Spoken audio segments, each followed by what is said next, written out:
오늘은 예수님을 왜 하나님의 아들이라 칭하는가, 이런 제목으로 말씀을 드리겠습니다. 우리가 이것을 이해하기 위해서 먼저 하나님과 아들의 관계에 대해서 생각해 보아야 합니다. 첫째, 아들은 하나님의 결혼의 산물이 아니다 하는 것입니다. 왜 그렇습니까? 하나님은 결혼하지 않으시기 때문입니다. 이게 하나님 아들, 하나님의 아들, 이걸 인간적인 그런 그 의미로 생각해서는 안 된다 하는 것입니다. 두 번째는 아들은 하나님의 산물 혹은 창조물이 아니다 하는 것입니다. 하나님의 아들. 여기에 아들은 하나님의 산물 혹은 창조물이 아니다. 오히려 성경은 아들은, 하나님의 아들 예수 그리스도는 창조주 하나님이시라고 그렇게 말씀하고 있습니다. 이 말씀이 그렇습니다. 히브리서 1장 2절에 이 모든 날 마지막에는 아들을 통하여 우리에게 말씀하셨으니, 마지막에, 이 마지막은 종말, 마지막 말세를 말합니다. 성경의 말세, 종말을 말씀하는 것은 넓은 뜻에서 말할 때 아들 예수 그리스도가 오신 약 2000년 그때부터 아들 예수 그리스도가 다시 오시는 재림의 그날까지의 전 기간을 말세, 그렇게 말합니다. 또 좁은 의미는 물론 아들 예수 그리스도께서 다시 오시는 그 재림 시기에 그 전에, 바로 그 직전에 있는 그때를 말세, 그렇게 좁은 의미로 말하고 있습니다. 이 모든 날 마지막에는, 이건 넓은 의미입니다. 아들을 통하여 우리에게 말씀하셨으니, 이 아들을 만유의 상속자로 세우시고 또 그로 말미암아 모든 세계를 지으셨다, 그렇게 말씀합니다. 아들로 말미암아 모든 세계를 지으셨다. 아들은 모든 세계를 지으신 창조주, 즉 하나님이시라 하는 것입니다. 하나님의 아들, 그분은 바로 창조주 하나님이시라고 이 성경이 말씀하고 있습니다. 물론 다른 구절도 있습니다. 거기에 대해서 또 말씀을 드릴 것입니다. 세 번째는 아들은 하나님보다 더 열등한, 하나님보다 뭔가 조금 낮은 그런 분이 아니시라 하는 것입니다. 하나님의 아들, 그러니까 하나님보다는 좀 열등한 분 아니시라고 하는 것입니다. 왜 그렇습니까? 아들은 하나님이시기 때문에 그렇습니다. 요한복음 1장에 보니까 태초에 말씀이 계시니라. 태초는 아주 영원 전부터를 말하는 것입니다. 말씀이 계셨다. 여기 로고스라고 표현을 했는데요. 이 말씀이 이 성경 말씀이 아니라 이 말씀이 하나님과 함께 계셨다고 했습니다. 그 말씀은, 로고스는 영원 전부터 하나님과 함께 계셨네요. 이 말씀은, 이 로고스는 곧 하나님이시니라 하고 말씀을 했습니다. 하나님과 함께 계신 이 로고스, 이분이 바로 하나님이시라고 말씀을 하고 있습니다. 여기에 이 말씀은 예수 그리스도를 가리키고 있는 것을 우리가 요한복음 1장을 보게 되면 너무나 분명하게 나타나죠. 그 아들, 바로 그분은 하나님의 아들, 그분은 바로 곧 하나님이시니라. 태초부터 하나님과 함께 계시고 그분이 곧 하나님이시라고 말씀했고, 그가 태초에 하나님과 함께 계셨다. 네, 여기 지금 두 번 반복이 되죠. 하나님, 이 말씀이 하나님과 함께 계셨다. 여기 또 맨 마지막 부분에는 말씀이 그로 바뀌었습니다. 인칭 대명사로 바뀌었습니다.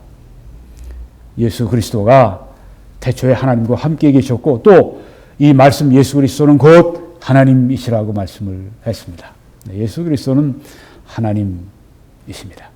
하나님의 아들로 호칭이 되지만은 하나님보다 열등한 분이 아니시라. 여기 성경에 바로 그분이 하나님이시라.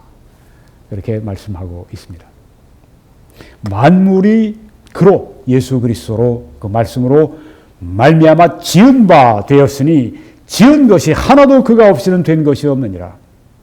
즉 그 예수 그리스도 여기에 또 말씀으로 표현됐는데 로고스 이분은 창조주 하나님이시다. 하나님의 아들은 즉 창조주 하나님이시라고 하는 것입니다. 그래서 창조주 하나님 아들이 창조주 하나님이시기 때문에 하나님의 아들이라 호칭되었어도 하나님보다 열등한 분이 결코 아니라고 하는 것입니다. 하나님으로부터 창조가 된 그 예수 그리스도가 아니시라고 하는 것입니다. 왜? 예수 그리스도는 하나님이시기 때문에 그렇습니다. 아마 이 성경에 또 신학에 깊지 않으신 분들은 좀 어리둥절하실지 모르겠습니다. 그렇지만 계속 들어보시면 정리가 되실 겁니다. 히브리서 1장 3절에 보니까 아들은 하나님의 영광의 광채시오. 아까는 아들은 하나님이시라고 말씀했는데 여기에 하나님의 영광의 광채시오. 또 다른 표현입니다. 하나님의 또 다른 표현. 그 본체, 하나님의 본체의 형상이시라. 하나님의 본체라고 하는 이 말씀은 무엇입니까? 이 말씀은 하나님의 본성, 하나님의 본질 이것을 말하는 것입니다. 하나님이 영원하시고 하나님은 불변하시고 하나님은 어디에든지 동시에 계시고 하나님은 모든 것을 알고 계시고 하나님은 무슨 일이든지 하실 수 있는 전능하신 하나님이시고 이런 하나님의 본성, 하나님의 본질 이걸 본체라고 여기 번역을 했는데요. 조금 번역이 좀 어렵습니다만 뜻을 알면 하나님의 그 본성, 본질의 형상이시라. 형상이라고 하는 말은 원어로 볼 때 똑같다는 뜻입니다. 똑같음. 모든 면에서 아주 정확한 복제 그런 뜻이 있습니다. 즉 예수 아들은 그 하나님의 본성, 본질의 아주 똑같음이시다. 동일한 분이시다. 그런 뜻이라고 하는 것입니다. 그의 능력의 말씀으로 만물을 붙드시며 아들의 능력의 말씀으로 만물을 아까 창조하셨다고 말씀했는데 여기는 붙드신다고 했습니다. 보존하시는 것입니다. 하나님의 일입니다. 창조도 하나님의 일이요. 그 창조하신 만물을 붙드시고 보존하시고 계시는 그것도 역시 하나님의 일이십니다. 아들은 그래서 창조주 하나님이시고 여기에 또한 보존자 되시는 하나님이신 것을 성경이 말씀하고 있습니다. 하나님의 아들, 그래서 하나님의 뭐 좀 그 창조물처럼 생각했거나 혹은 하나님보다 좀 못한 좀 그래도 좀 아버지보다는 좀 약한 좀 이런 식으로 인간적으로 생각했다면 여러분이 잘못 생각하신 것입니다. 성경은 그렇게 하나님의 아들이라 칭할 때 그런 뜻으로 인간적인 의미로 쓴 것이 결코 아닙니다. 자, 그래서 우리가 이런 그 관계를 생각해 볼 필요가 있습니다. 하나님과 아들의 관계를 생각해 보았고 이번에는 하나님 아버지와 하나님의 아들의 관계에 대해서 아까는 하나님과 아들의 관계 이번에는 하나님 아버지와 하나님의 아들의 관계에 대해서 생각해 봐야 합니다. 첫째, 아버지와 아들은 하나님이시라고 하는 것입니다. 하나님 아버지, 하나님이신 거 다 쉽게 수긍이 갑니다. 그런데 아들, 하나님이시다. 이것도 우리가 이미 그 몇 구절 앞에 성경 구절에서 보니까 분명히 하나님이십니다. 그는 곧 하나님이십니다. 그는 하나님의 본체의 형상이시라. 그런 말씀들을 우리가 지금 이해했습니다. 아버지도 하나님이시고 아들도 하나님이십니다. 그러니까 본질상 동일하십니다. 네, 아버지와 아들은 본질상 동일하신 하나이신 분이라고 하는 것입니다. 아버지, 아들 또 성령이 계시죠. 우리가 신학적으로는 이제 펄슨이라고 이렇게 말을 합니다. 위라고 그렇게 말을 하는데, 위라고 하는 것은 이제 우리의 그 인격, 뭐 그렇게 얘기할 때 그걸 이제 위격이라 그렇게 표현을 하는 것입니다. 하나님에 대해서 우리가 인격이라고 하는 표현보다는 이제 위격이라는 표현을 써서 삼위가 바로 그 삼위가 그런 뜻입니다. 아버지, 아들, 성령, 삼위가 계십니다.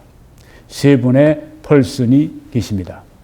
그런데 다른 분이 아니시라 한 분이십니다. 어떤 면에서 본질상 한 분이십니다. 아버지와 아들은 그래서 본질상 하나이십니다. 요한복음 10장 30절에서 예수님은 나와 아버지는 하나이니라. 이것 때문에 유대인들이 돌을 들어 예수님을 쳐 죽이려고 했습니다. 왜? 아버지와 내가 하나다. 본질상 같다. 동등하다. 이렇게 말씀하셨기 때문에 유대인들은 신성모독이라고 생각하고 예수님을 때려 죽이려고 했습니다. 네. 본질상 아들과 아버지는 한 분, 본질상 한 분이시라고 하는 것입니다. 세 번째, 아들은 아버지께 기능상 복종하십니다. 성경에 쭉 보면 예수님이 아버지께 늘 복종하셨습니다.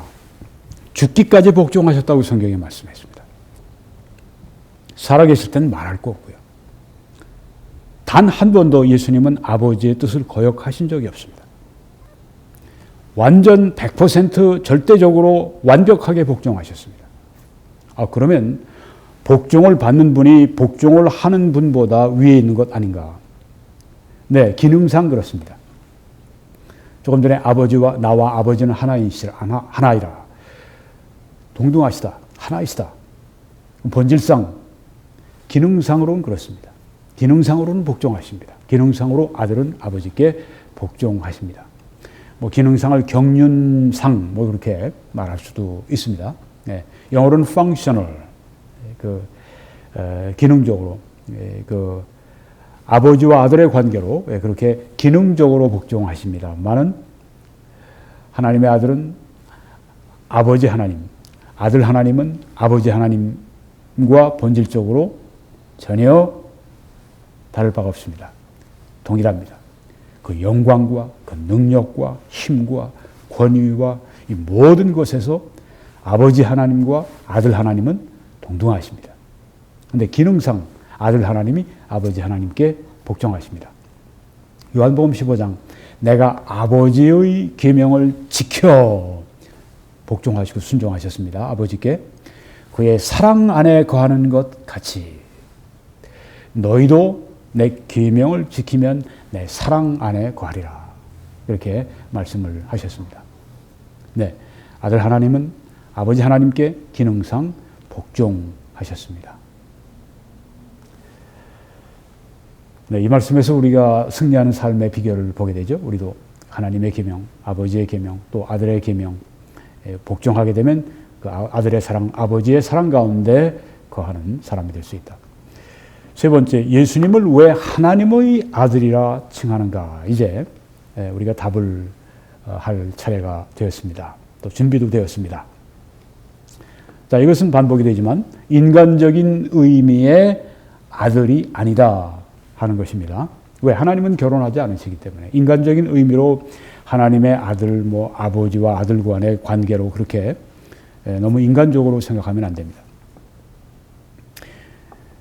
왜 하나님의 아들이라 그렇게 칭하는가? 성령의 역사로 예수님이 출생하셨기 때문입니다.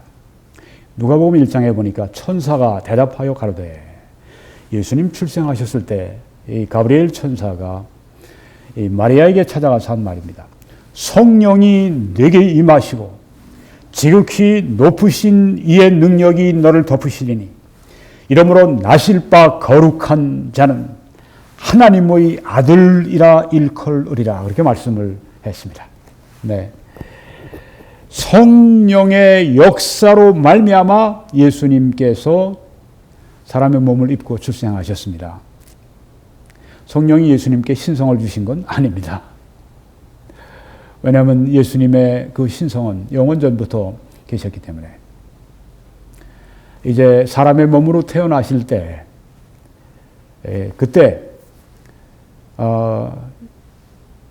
이제 태어나신 예수님, 그래서 하나님의 아들이라 그렇게 호칭한다고 하는 것입니다. 성령의 역사로 출생하셨기 때문에 하나님의 아들이라 그렇게 호칭하시고, 세 번째는 예수님은 하나님의 표상이시기 때문에 하나님의 아들이라 그렇게 호칭되는 것입니다. 표상이라고 하는 것은 뭔가 안에 있던 게 이제 나타나는 걸 말하는데요. 보이지 않는 게 나타나는 것으로 하는 것. 보이지 않으시는 그 하나님이 우리 눈으로, 사람의 눈으로 볼 수 있도록 그 표상 나타나신 것입니다. 그래서 하나님의 아들이라 그렇게 호칭한 것입니다. 요한복음 6장과 7장에 있는 한 구절씩 보면 가룟 유다 시몬의 아들 그렇게 말씀했는데요. 가룟 유다는 그 아버지가 시몬이었고 인간적으로 시몬의 아들이었습니다. 그런데 예수님은 요한복음 17장에서 이 가룟 유다를 멸망의 아들이라고 그렇게 표현하셨습니다. 왜 가룟 유다를 예수님이 멸망의 아들이라고 이렇게 아주 무시무시한 표현을 하셨을까요? 그러면 뭐 멸망의 아들을 낳을 수 있는 것도 아니고, 그렇죠? 멸망의 아들은 무엇을 뜻합니까? 그것은 가룟 유다의 정체성이 바로 멸망이라고 하는 것입니다.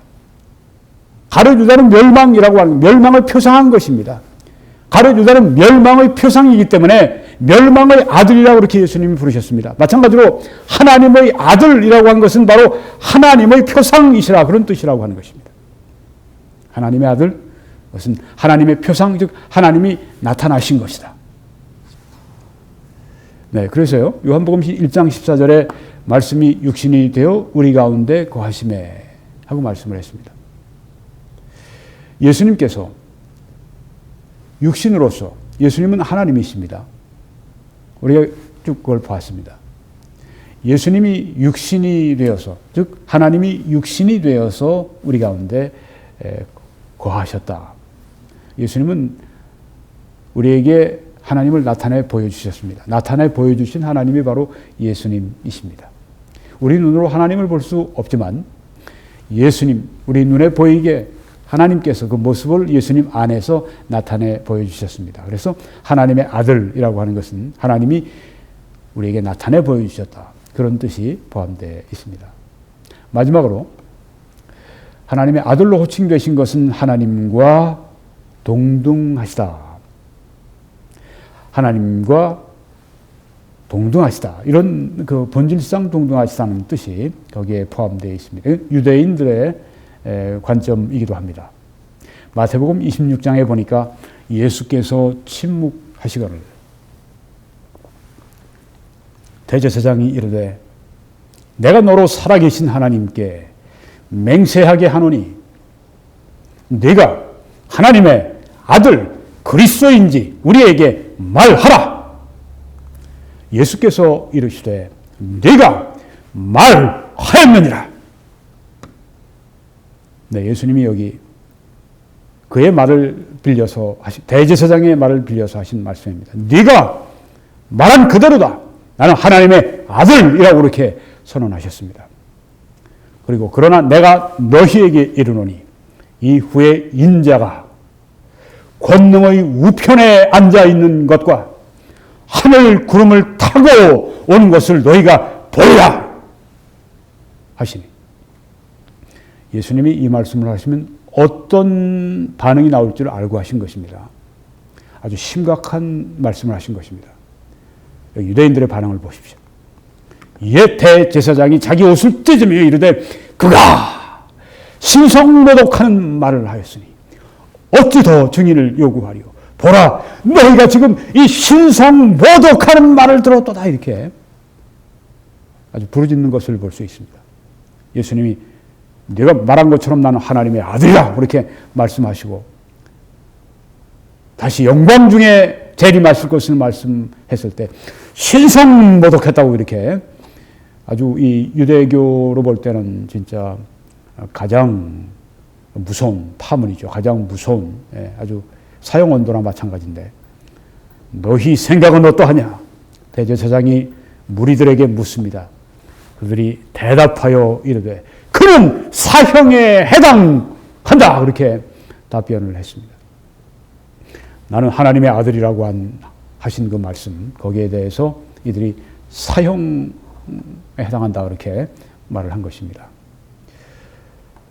왜 그런가? 이 말씀을 보면 더 이해가 됩니다. 요한복음 19장에 보면 유대인들이 대답하되, 이건 유대인들이 이 빌라도 로마의 총독에게 한 말입니다. 우리 유대인들에게 법이 있으니 그 법대로 하면 그가 당연히 죽을 것은 그가 자기를 하나님의 아들이라 함이니이다. 유대인들의 법에 왜 하나님의 아들이라고 한 것에 대해서 이걸 사형으로 그렇게 말합니까? 보통 우리가 하나님의 아들, 딸이요 그런 말하지 않습니까? 그와는 다른 의미인 것입니다. 여기서 내가 하나님의 아들이다 그렇게 말씀하셨을 때 그것은 곧 하나님과 동등된 것으로 이들이 여겼기 때문에 신성모독이다 그렇게 말을 한 것입니다. 예수님이 하나님의 아들이라 예수님은 많은 기적을 행하셨습니다. 온 예루살렘이나 유대 땅에서 부인할 수 없는 그런 하나님으로서의 그런 일들을 행하신 가운데 그 중에 하나가 기적을 많이 행하신 것입니다. 그러니까 예수님이 난 하나님의 아들이라고 말씀했을 때 많은 사람들이 믿었고 유대인들이 굉장히 그것 때문에 위협을 느꼈습니다. 그리고 이제는 그들의 종교적인 권세를 가지고 와서 이제 예수님께 최종적인 질문을 요구한 것입니다. 네가 하나님의 아들이냐? 내가 하나님의 아들이다. 그 말씀은 곧 바로 나는 하나님과 동등되다. 그래서 유대인들이 신성모독이라고 그러고 예수님을 죽이려고 했던 것입니다. 네. 오늘 예수 그리스도를 왜 하나님의 아들이라 그렇게 호칭하는가에 대해서 말씀드렸습니다. 인간적인 의미로 그것을 생각한다면 큰 오해가 될 수 있습니다. 오늘 성경적인 의미로 왜 예수 그리스도를 하나님의 아들이라 호칭하는가에 대해서 말씀드렸습니다. 이 사역을 위해서 기도해 주시고 주위의 동영상을 알려주시고 또 선교헌금으로 함께 이 말씀을 전파해 주시길 간곡히 부탁을 드립니다. 여러분들의 헌신을 감사합니다. 하나님이 여러분들에게 크게 축복해 주시기를 기도합니다. 댓글로 함께 성원해 주시고 사역을 위해 재정적으로 함께 참여해 주실 분들은 국내에서는 밑에 정보를 또 해외에서는 이 페이팔을 그리고 미국 캐나다에서는 이 웹사이트에 들어오셔서 왼쪽에 노란 동그라미를 클릭해 주시면 필요한 정보가 들어 있습니다. 하나님의 축복이 여러분들과 함께 하시기를 간절히 축원합니다.